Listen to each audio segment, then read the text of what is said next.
Imagine what it would be like to buy yourself and wrap yourself up in a package and walk away carrying yourself under your arm like a book. In a world where your only glimpse of freedom are the poems in your head, where the color of your skin puts you in shackles even before your master does, where you are beaten and tortured for your thoughts, for your desire to learn. This spring, The Slave Poet of Cuba, a historical verse novel about one such life, the life of Juan Francisco Manzana, is coming to your school.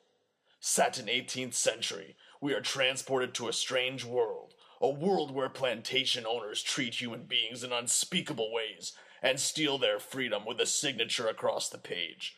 A world where torture is a daily occurrence and the master's insanity is an accepted fact. Could you survive? Could you stand the torments of slavery? Would you silence your voice to avoid punishment? This story follows the life of a slave boy who, after being tricked out of his freedom by his first owner, is set to work for his new master, La Marquesa de Prado Ameno. Stolen from his mother and father, traded and treated like an animal, Juan perseveres and continues to learn and write his poetry even at the cost of torture, labor, and countless whippings.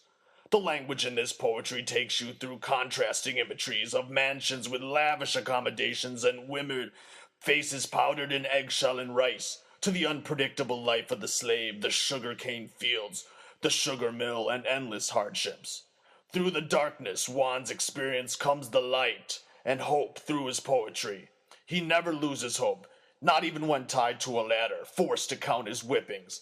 His poetry and paintings of skeletons and rooster feathers and weapons contrasted the paintings on the walls of his master's home, beautiful landscapes, portraits. Juan is truly alone in this world, with no possible recourse to claim the rightful freedom. But he still perseveres. He finds love, escapes many times, and eventually to Havana, Cuba, where we know he lived and was jailed during the 1842 year of the lash and the Escalera conspiracy, a period of great fear of slave rebellion that resulted in many people's unjust jailing and torture. This story illuminates the humanity of history and shows that even in a dark time, love, the creative spirit, and the promise of better times trump all other realities. Be transported, be moved, and see how Juan Francisco Manzana is a model of passion, perseverance, and the power of the human spirit.